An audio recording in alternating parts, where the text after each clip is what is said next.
Hello and welcome to the Australia Today.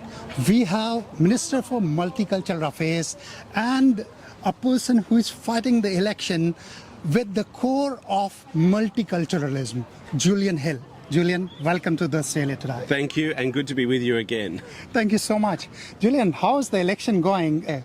Well, look, Australians are embracing early voting, and because of the holidays of Easter and Anzac Day, there's a couple of days less, so people are out and about already. You can see the long queue forming. It's a great thing that we live in a country where we get to vote and choose our governments, because most of the world these days does not. But the feeling is very positive. People are responding well.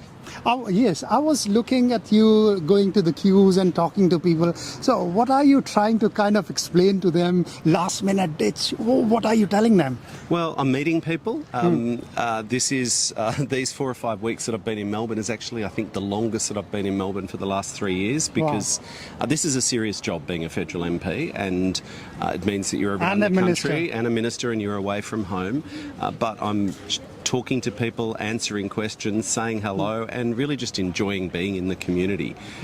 Look, I had a number of lifelong Liberal voters yesterday who came up to me, shook my hand and said, for the first time ever, I'm voting Labor. I don't want that American-style cuts and chaos. I don't trust Peter Dutton.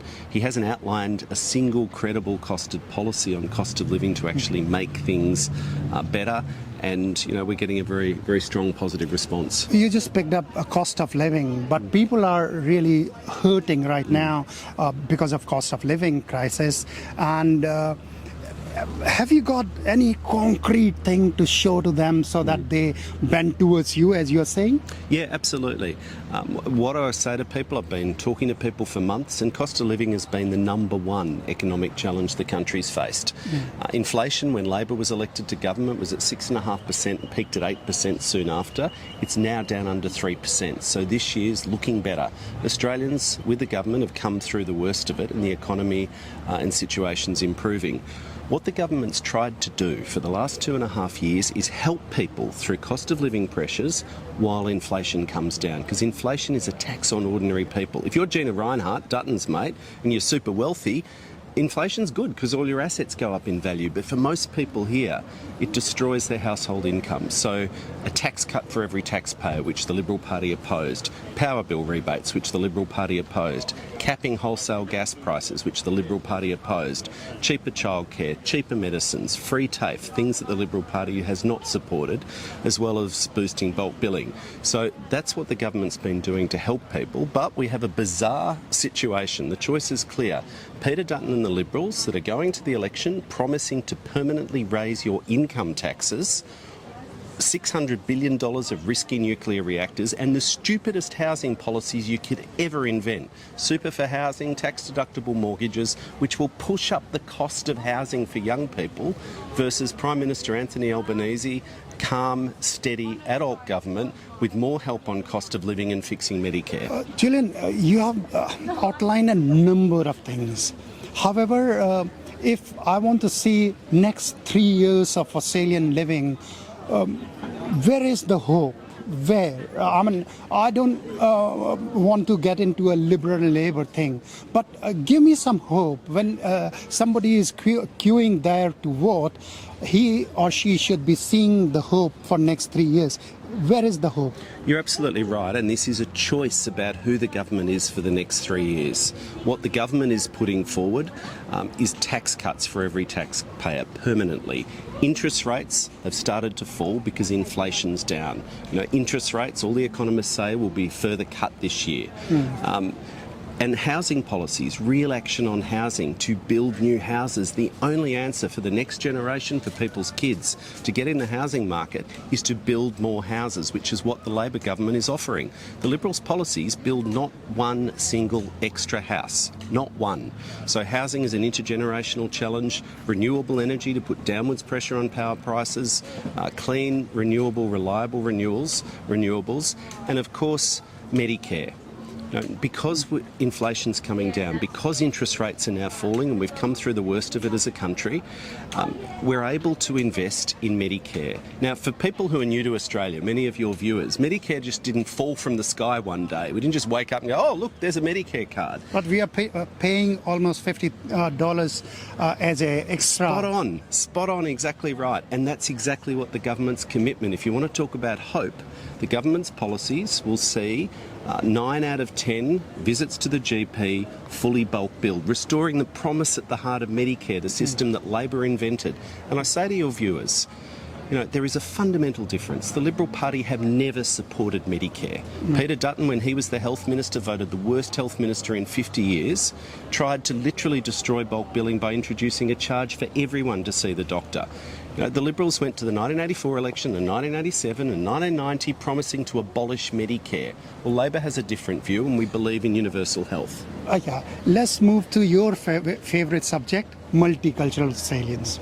So how do you see that? I mean, in last year and a half, we have seen some not nice things happening around the streets, and communities are kind of, if not hating, they're not looking eye to eye to each other. What is happening in Australia? Yeah, our social cohesion is under strain. There's no doubt about it. The promise of Australian multiculturalism is that great Australian promise of a fair go, that everyone gets a fair crack at life here, no matter where they're from, their ethnicity, their faith. And we do well as a country. We should be proud. But we don't always live up to that promise for everyone. Being a successful multicultural country is not the same thing as being diverse. Like your listeners can think of countries that are diverse that don't work. Success takes 3 things. Laws, and this year we celebrate the 50th anniversary of the Whitlam Labor government's Racial Discrimination Act and the abolition of the old racist white Australia policy. Success takes investments, and you're seeing at this election significant investments supporting community facilities for the Australian Indian community, our fastest growing group of new citizens, taking their place in every part of modern Australia.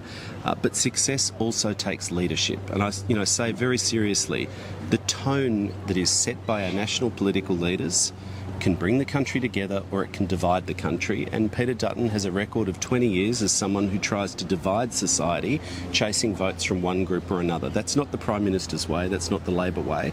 We are the party of equality, of social equality, and treating people fairly. What will your government do maybe differently this time around, so that everyone who is so different, I can see in this queue, everyone is so different, they can actually walk safely around our cities and rural areas? How do we do that? Yeah, and look, that operates at 2 levels. There's, of course, in some states and territories, a current spike in youth crime that's driven by repeat youth offenders. To be frank, any federal MP that comes and says, oh, they're going to fix all of that is lying to you. The Constitution is clear. The courts and the police sits with the state. And there are things we can do and are doing. We can do CCTV. We can do hate Peter laws. Dutton is saying he'll be investing a number of $1 million to fix that thing. Well, as I said, look, I'm not someone who's ever going to go around and try and profit off people's misery. The community safety, of course, is paramount. We're still, by world standards, a very safe country, but I've always lived in Melbourne. We have to get back quickly to not just being safe, but feeling safe, and that's what the state government's changes to bail laws are about. But on the other dimension, of course, is not crime. I'm a minister in the Home Affairs Department. We do terrorism, we do money laundering, we tackle big international crimes. But the other dimension is racist hate speech. The Labor government's passed the strongest laws on racist hate speech in February this year. Thank you so much, Julian. Thank you. Thank you for your time. And we'll come back to you once the election is over, results are there. Hopefully you will host us. Yeah, I'd be very happy to. Thank you so much. Thank you.